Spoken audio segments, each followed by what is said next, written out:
Muito bem, Rodrigo Oliveira, diretamente de Ribeirão Preto, nosso Mister R, vai comentar a próxima pauta. Eu começo logo com as informações, depois eu chamo ele. O presidente do Banco Central, Roberto Campos Neto, participou de audiência no Congresso nessa terça-feira. Como de costume, houve bate-boca entre deputados. Para quem estava com saudade aí, depois do recesso de julho, eles voltaram. Uma das discussões ocorreu após o deputado Paulo Guedes, do PT, não é o ex-ministro do Bolsonaro, Paulo Guedes, do PT, é um homônimo, afirmar que o BC, o Banco Central, prefere priorizar agiotas e o mercado financeiro do que redistribuir o orçamento. Ele mandou essa, né? Aquele discurso bem à esquerda, e aí foi um burburinho danado. Vamos acompanhar. Ficou claro, presidente, na sua resposta, que o senhor defendeu aqui a concentração de renda. E quando eu falei que nós usamos quase 800 bilhões do orçamento para pagar juros, ficou claro também na sua resposta que o Banco Central prefere priorizar os agiotas, o mercado financeiro, do que redistribuir esse orçamento. Já pensou? Presidente, já pensou? Esquecendo de dizer que a dívida começa nos anos 2000.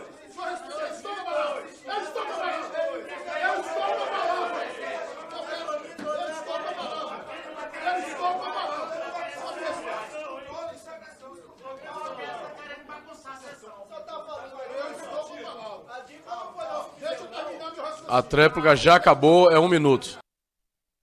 E depois o deputado Paulo Guedes, do PT, comparou dados do Brasil e do Japão para defender a queda da taxa básica de juros.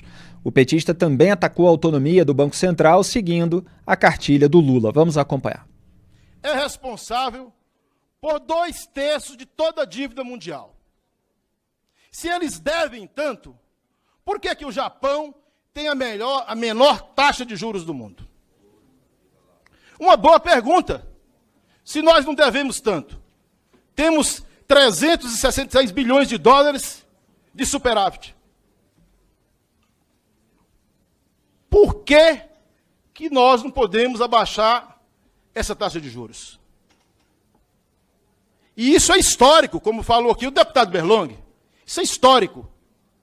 Então eu queria lhe fazer uma pergunta bem clara e objetiva.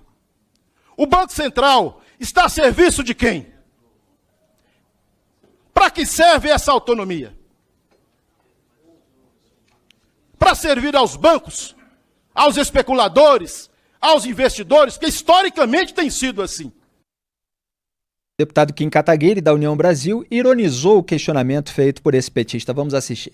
E ainda ouviu o questionamento por que nós não podemos ter os juros do Japão. Nesse momento, sinceramente, fico com uma grande vontade de dar risada. Isso é um desconhecimento profundo da diferença entre o Brasil e o Japão, e olha que não são poucas. Primeiro, como bem colocado por Vossa Excelência, Roberto Campos, a preocupação do Japão é a deflação. A preocupação do Japão é, olha, amanhã as coisas vão estar mais baratas, e depois mais baratas, e depois ainda mais, e depois ainda mais, e depois ainda mais. Quem dera a preocupação do Brasil fosse essa. Quem dera a preocupação do Brasil fosse essa. Os problemas japoneses são absolutamente distintos da realidade brasileira. Olha, para além disso, a gente ainda teve, olha, o sistema financeiro se acostumou com o lucro. Bom, preciso repetir que foi durante os governos petistas que os bancos mais lucraram, que os bancos sempre foram sócios e doadores de campanha dos governos petistas. Ah, mas por que o Banco Central não fez nada? Como colocado também pelo presidente Roberto Campos, os 4 indicados pelo governo do PT votaram junto na reunião do Copom. O próximo presidente do Banco Central, segundo especulações, aí vai ser o Galípolo. E o Galípolo vai lá e diz ontem que não, nós vamos aumentar a taxa de juros se precisar. E aí, a resposta de vocês? E o questionamento de vocês? Vocês atacam tanto, colocam como se fosse, é o Goldstein de 1984 de vocês agora, é o Banco Central e é o Roberto Campos. Tudo que acontece, ora vocês estão em guerra com a Eurásia, ora vocês estão em guerra com a Lestásia. Vocês precisam ter um inimigo externo para jogar a culpa do fracasso da política de vocês. Vocês continuam gastando, e agora ainda defendendo o imposto global sobre grandes fortunas. Não satisfeitos em taxar o brasileiro, vocês querem taxar o mundo. Com um imposto que ainda fracassou, que o custo operacional era mais caro do que o quanto arrecadava nas experiências que você teve na Europa. Vocês precisam ter um inimigo externo para jogar a culpa do fracasso das políticas de vocês. Foi o que disse o deputado Kim Kataguiri aí, aos petistas de uma maneira geral. Tinha um ali, o Paulo Guedes do PT, representando a verborragia da patota. A gente fala assim, porque já analisou exaustivamente nesse programa, em oantagonista.com.br, na revista Cruzoé, toda essa lenga-lenga. O Kim lembrou ali muito bem que são 4 diretores do Banco Central indicados pelo próprio Lula, que estão votando aí junto com Roberto Campos Neto. No entanto, o discurso petista não precisa ter relação com a realidade. Eles simplesmente querem impor uma narrativa de que a população brasileira está sendo sabotada por um indicado pelo Bolsonaro, etc. E o Roberto Campos Neto afirmou durante a audiência que a Selic e a inflação estão abaixo da média do país. Vamos acompanhar um trecho da explicação do presidente do Banco Central.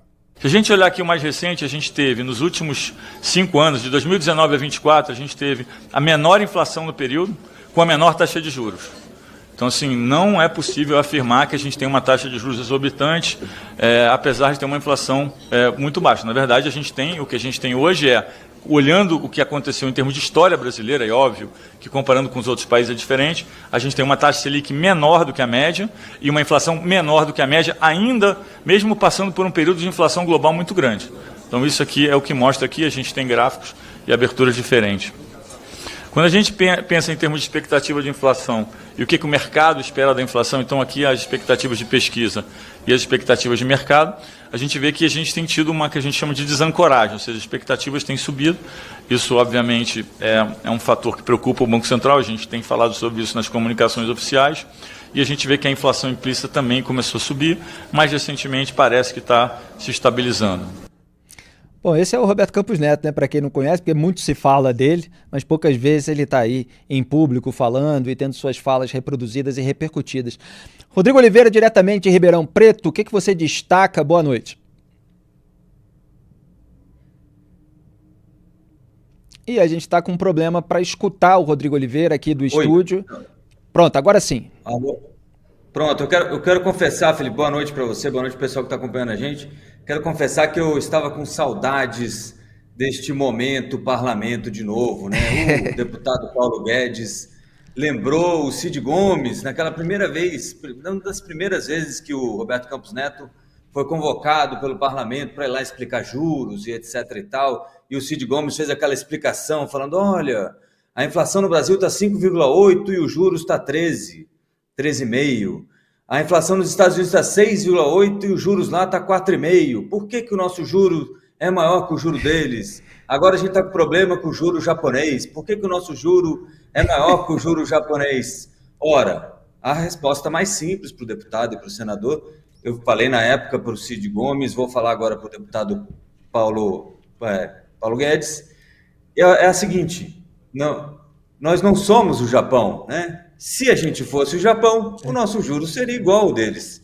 E é aquela coisa, a gente pode ficar sempre trabalhando nessa ideia de que o que seria se fosse aquilo que não é, né? Mas, como diria o sábio, se a minha tia tivesse rodinha, ela seria uma bicicleta. O que o Paulo Guedes não consegue compreender é que tem vários elementos, ou não querem compreender, é que tem vários elementos que fazem a taxa de juros. Que tal a gente ter um juro mais caro porque a nossa recuperação de crédito é muito baixa? Só ganha da Venezuela, Burundi, Zimbábue. Que tal a nossa taxa de juros ser mais alta porque a nossa dívida PIB a nossa relação é muito mais alta que a de todos os emergentes?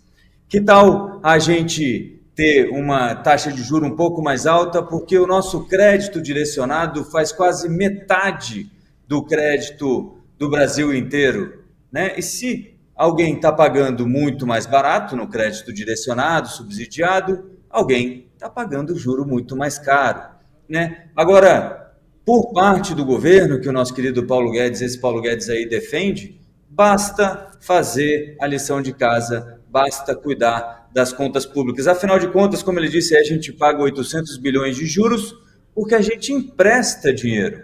E se a gente empresta porque a gente gasta mais do que o dinheiro que a gente gera, né? Ou pega aí do bolso do contribuinte todo ano, todo mês, todo dia.